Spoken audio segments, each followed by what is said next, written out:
Hi, we almost died like 2 days ago. So the intro clip could have been a tad dramatic, but not inaccurate. So here I am to kick off this video with a little bit of a cautionary tale, which might be amusing as well. I hope it will be, because I'm not really here to lecture y'all on mountain safety, but So I've been on a hike on snowshoes with my dad, and we went to Bieszczady Mountains, which are not really dog friendly at all, but our guide managed to find two tracks where we could have gone as a group, and we did that. But the first day was a shorter hike that we did by ourselves. So we started. I'm going to include clips here from me carrying over Kira and just different types of views, so that it will be more interesting. But we started on a yellow trail. In Poland, trails are color-coded, so yellow is like this semi-important one. Red is the main one, yellow is the second one in significance, which is significant for the story. We started on the yellow trail, and midway up the mountain, there was a shelter where we ate dinner. There was also advertised, I don't know, in Poland there is this organized mountain rescue. It had a base there, a little bit of a base there, and they also had a phone and a car. They had everything. And we continued the yellow trail up the mountain. By the way, the weather was beautiful in the sense that there was sun, but the temperature was minus 13, 14 degrees, so Kira had to wear booties because her feet got really cold. She could have, frozen them if she did not have her booties. So we're up at the peak of the mountain, like at a crossroads, and it's getting darker. In Poland it gets dark in the winter, currently at 3:30 p.m.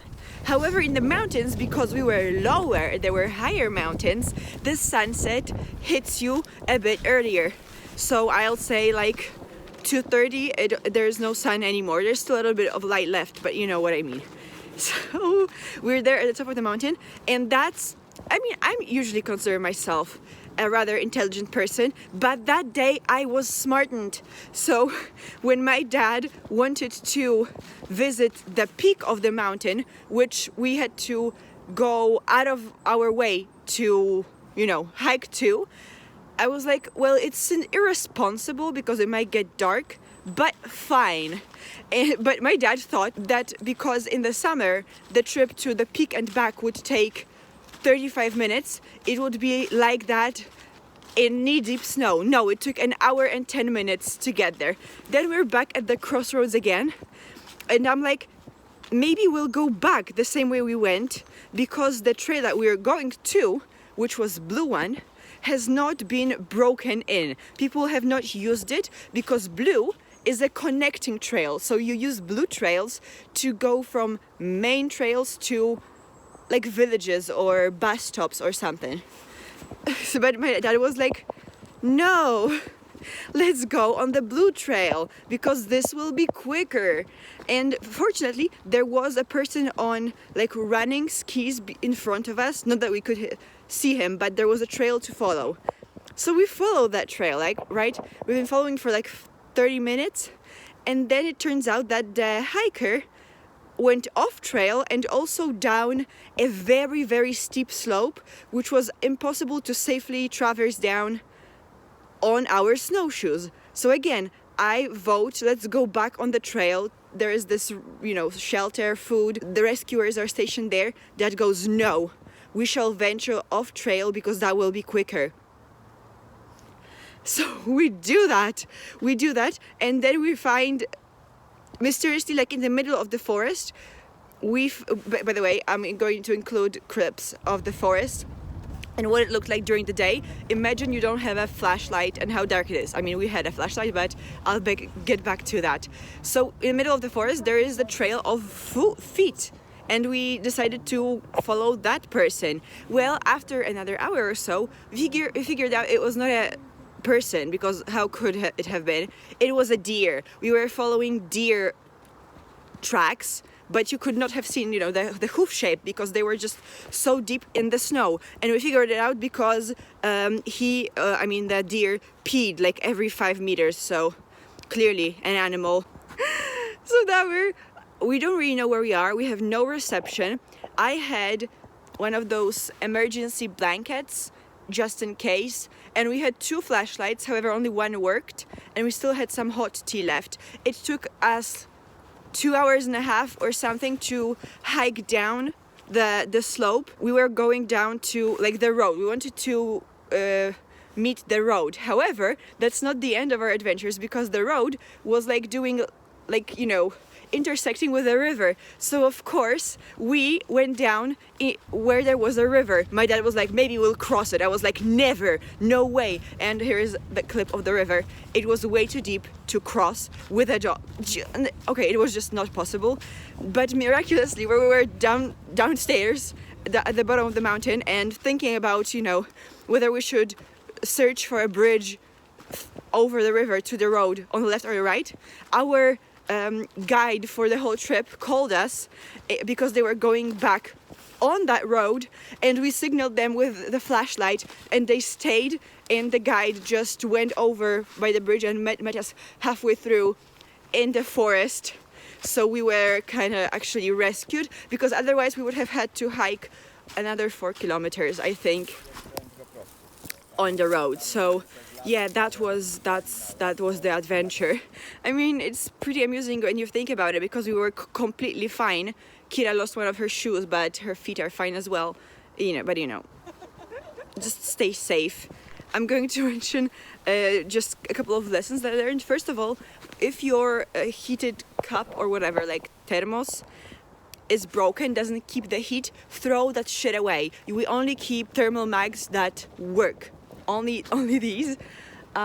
Second of all, have a heated blanket with you. Don't neglect taking a flashlight with you if you plan to hike in the winter. And also have plenty of snacks. Here are the ones that I took.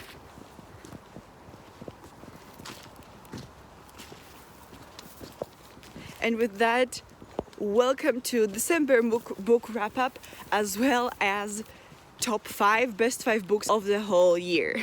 Intro. So before we get into the ranking, here's a brief word from Matilda of the past, just after the accident. Are you in need of a book for when you're still simmering in anger from your semi-traumatic incident? May I interest you in Dog on a Barf Diet by Małgorzata Olejnik. It's a manual for feeding your dog raw food in a balanced and nutritionally adjusted way, filled with a ton of soothing and very informative tables of data. I find it very, very calming and relaxing. I am not even halfway through though, so I don't know about the rating. So now let's get into the list. Best and worst books of 2021 are actually going to be a top 10, but not top 10 bad books and best books, but just top in general. And in this 10 books, there are 3 worst and 7 best, and I'll tell you why. This year, I read 92 books, but when I came back to the list and reflected on them, from these 92 books, only a brief handful stayed with me, and the vast majority was mediocre. And even the worst books, just from the worst books, only one I'm actually angry at. 2 of them are just superbly mediocre, so mediocre that I had to mention that. And I don't really think that's amazing. Among these 92 books, I think there are 4 fan fictions which merited being put on this list because they were appropriately long, at least novella length, and also because they were, I felt, good enough. And I have to tell y'all that after this year, I feel I don't want to read more books. I want to read less and be more mindful about my book consumption, in the sense that I read romance novels for emotional regulation, to feel good, but they don't really bring anything good with them. And frankly, fan fiction serves this function way better, because I can be so very specific about tags that I can find the exact kind of story that I want to read. And I cannot really do that with romance novels, because not all information is available in order to prevent spoilers. So in the next year I want to read books more mindfully, and because reading books mindfully is kind of mentally taxing for me, it takes me more time, I know the output will be probably less. I want also to read more sci-fi and fantasy, because I have not read a lot of that this year.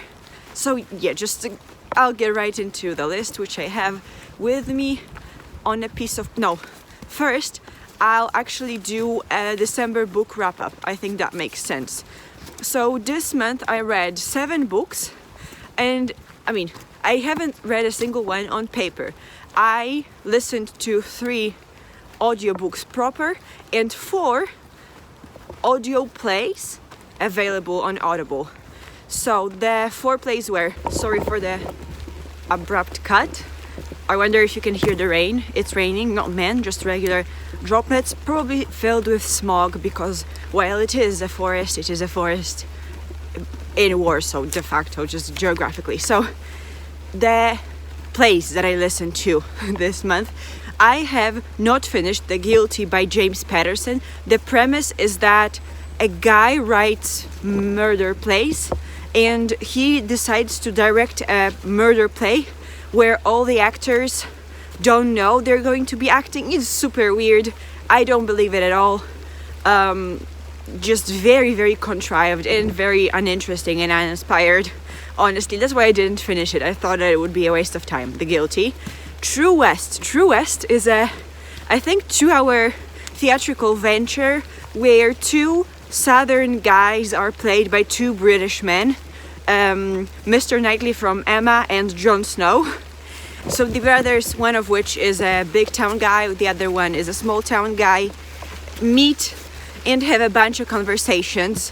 And frankly, there is a type of theatrical play, I'm not going to spoil anything, but where the premise is an exploration of, I guess, feelings, vibes and attitudes, where you don't really move along, you don't really progress in the plot department. Like the end is the return to status quo, kind of, and that is one of those plays. It was kind of unsatisfying. I'd give it 2 stars. The performances were good, but like it brought nothing into my life, literally nothing. I'm actually those 2 hours poorer. The other one I read was Harry Clark by David Cale. I have a whole video about it, I'll link it up here. It's 4 stars. The last one is Killer by Nature by Jan Smith. This is a book or something about serial killers. A psychologist trying to help catch a serial killer. I think the psychology in the psychological thriller is really bad, so I give it 2 stars because the performances were okay, but also there were no distinctive voices in the cast, and it is a full cast of characters. So that's kind of disappointing, because it took me like a third of the book in to differentiate between the people playing them. There was just no distinctive qualities about them. A plus side is that the characters were kind of complex, but I could just some of their thought processes and the serial killer's motives and stuff just was not accurate psychologically, and that is my job, will be my job, so I have to be kind of picky about it. Another thing was The Christmas Pact. I of course read it at the beginning of December. It was a very, very tropey and cliche Christmas romance. I really liked how the ending went full on cliche, so I'd give it 2.5 stars, but it was nothing special, and I really did not sympathize.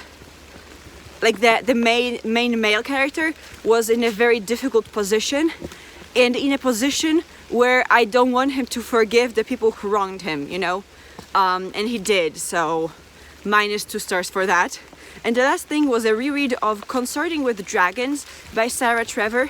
This is a completely no-stakes book, just a fantasy romance about a nobleman who goes to court to find himself a husband, and there are dragons in it and magic. People smoke some special type of weed. I don't know, I really enjoy this story because, as I said, there aren't really any stakes, and I don't know, I think it's like a 3-star bland bread novel to me, just to fill yourself up, but no nutritional value. Actually, there's one more. It's The Nobleman and the Spy, and that is a historical gay romance with a crime subplot. What I loved about it was the characterization of the nobleman character. It's very rare to find a truly cheerful, just feel-good, optimistic character, and that nobleman was that very much so. And the spy was very bland, which fit. I mean, he was purposefully not special and had no distinctive characteristics, but he was special to the nobleman, so that's the plus side for this book. But the intrigue was not really very interesting, so I'll give it a weak 3 stars. I don't think there are many things that I can cut, stars for. So now let's move on to the ranking. Look at this beautiful road, and now I have to turn back because that's the way that I'm heading towards, so I have a good view. Y'all have to deal with the ugly back of the road. These birch trees just frame this route so beautifully, and I was listening to a podcast about Wizard of Oz, the movie, while heading here, so I am on my yellow brick road, except it's a dirt birch road, so never mind the ranking. Let's start with the worst and progressively get better. The bad ones, the 2 ones that I mentioned that are on this list just by virtue of being so mediocre and not offering nothing. In the 3rd place, so the least offensive bad book, Make Mine Magic by Shanna Swanson. And this book is a failure for me because it was a fantasy book which failed to do any sort of consistent world building. I did not really believe or understand the rules governing this world, and it's not because it was a soft magic system. It was very much because I think the author didn't think it was important, and the romance was not really even too fleshed out, so it was just a way to pass the time. There was nothing hurtful in it, there was no bad characterization or anything, but that's because there was nothing in it positive as well. In 2nd place, Blonde Date by Sarina Bowen. I actually have some negative thoughts about it because this book is kind of about a character who's enjoying a more promiscuous is negative, but like she enjoys casual sex, she enjoys sex in general, but the book wants to seem like it's fine with it, but the character gets punished for it by fate and other characters by enjoying that casual sex. And actually, from her internal monologue, it sounds like she does not really enjoy it all that much and has a lot of internalized sexism and slut-shaming thoughts. So a bad one. But the worst book I read this year was It Happened One Summer by Tessa Bailey, which was in the top 10 for romance for Goodreads Choice Awards. It's terrible because this book is, I think, very, very disingenuous. It wants to present itself as a feminist progressive romance, but the main male character is exhibiting red flags which would lead to abuse in the real world, and in general is terrible, is a hypocrite, and pretends that he loves how quirky our female main character is, but at the same time punishes her for some behaviors and has double standards for communication between them. He can take space and time to think things over, and he makes all the rules, and she has to follow. 0 stars. Look at my list, it's freaking so disgusting right now. Now let's move on to the good books. So yeah, as I mentioned, I'm not going to rank. You know what? No, I will rank them. So in the 7th place we have Honeymoon for One by Kara Andrews, which is a gay romance where one of the characters is experiencing hearing loss, and I think the place on this list is specifically for that, for the portrayal of hearing loss and the emotional turmoil as well as physical difficulties that the character faces, because the author never ever forgets that her character has these problems. This consistency is kind of rare, I feel. Yeah, so in terms of the disability and stuff, so I just really appreciated that. In 6th place is My Sinful Longing by Lauren Blakely, which is for now my template for what I call white bread romance novels or white bread books, which are books that don't really bring anything profound into your life, but are perfectly inoffensive and have some good moments and are a semi-valuable way to pass the time. In this book, I specifically enjoyed the maturity of conversations, and I think just one dispute, one conversation brought it up so high, and just the relationship between the two characters, which was pre-established before the book, was very well portrayed within the book. Oh, there is a dog on the road. Is he going our direction? Possibly. Unfortunately. No? No. Great. In the 5th place, we have Twain's Feast. I put Nick Offerman as an author, but he's just kind of the narrator and I think the main instigator of the book. It's an audible experience, which I'm going to keep calling it a book. It's a book, an audiobook, which is structured based on Mark Twain's dream feast. Mark Twain once wrote a letter where he just named a lot of traditional American, not Native American, but typical of his time American dishes and ingredients, like hundreds of them, and planned a perfect feast. And this book is structured on them in the sense that the narrator and some other of his friends meet to experience, I think, 7 of his dishes, and each of these ingredients that the dishes are based on is very historically significant and can be traced back to Twain's life. There is also a very sensitive discussion of race issues in the time of Mark Twain, and in his case specifically, which are led by people of color. So that's very valuable. I feel I just had a very good time, and this was a very nourishing, spiritually nourishing experience for me. So it's in the 5th place. In the 4th place is Call Me Maybe by Cara Bastone. That's actually a very good romance novel. That's not a white bread romance novel. The story and characters are quirky and special enough that it stands out. How do I justify its place? I don't know. It's like, imagine crime novels. Some of them are good because they are a perfect execution of tropes, and some of them are good because they break the tropes, and some of them are good because they subvert some and keep some.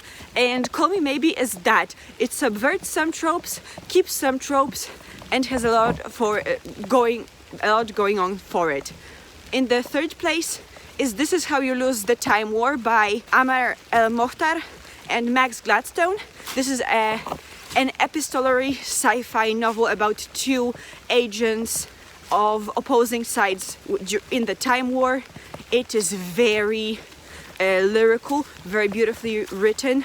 The language is the biggest strong point of the book, I feel. If you enjoy flowery prose or just writing which takes pleasure in the use of words and choice of vocabulary, that's a good book.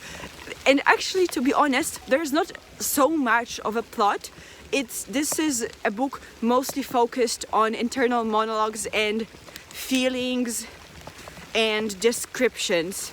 It's very good. In the 2nd place, I actually have a fan fiction, a 2-fold fan fiction. It's like a duology, but I'll count it as one because it's one story told twice from 2 perspectives. Until My Feet Bleed and My Heart Hurts is part 1. Part 2 of Bright Stars and Burning Hearts by Rhea on Archive of Our Own. It's like, I think, 500,000 words, and it's a story of a romance between Yuri Katsuki and Viktor Nikiforov, two ice skaters from Yuri on Ice, the anime show. Why did I place it so high? Because this is a perfect emotional catharsis twice for me.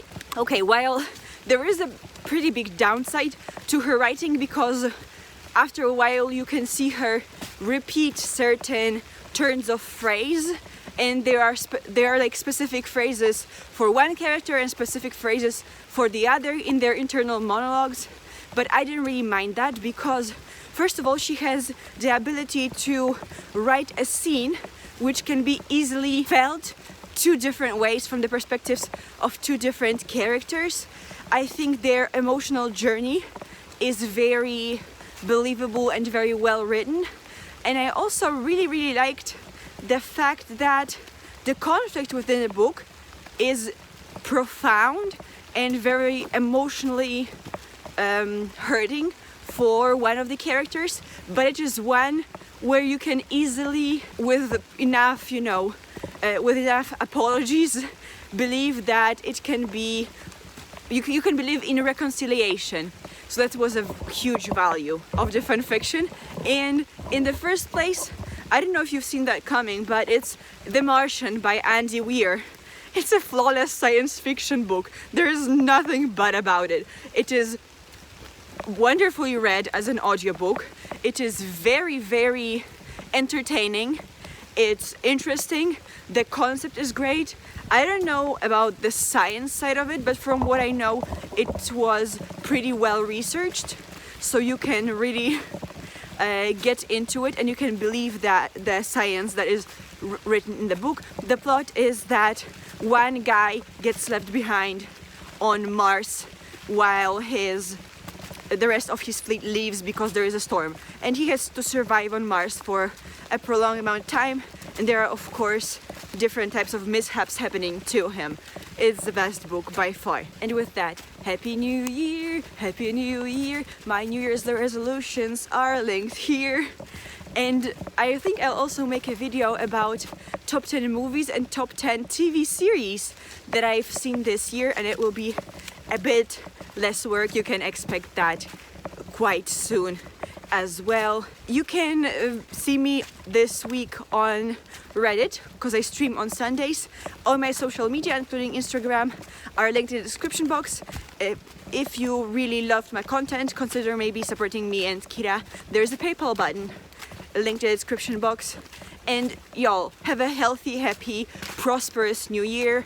All the best in your personal relationships, and like, I don't know, I hope like Jeff Bezos just sends you a check for millions of dollars.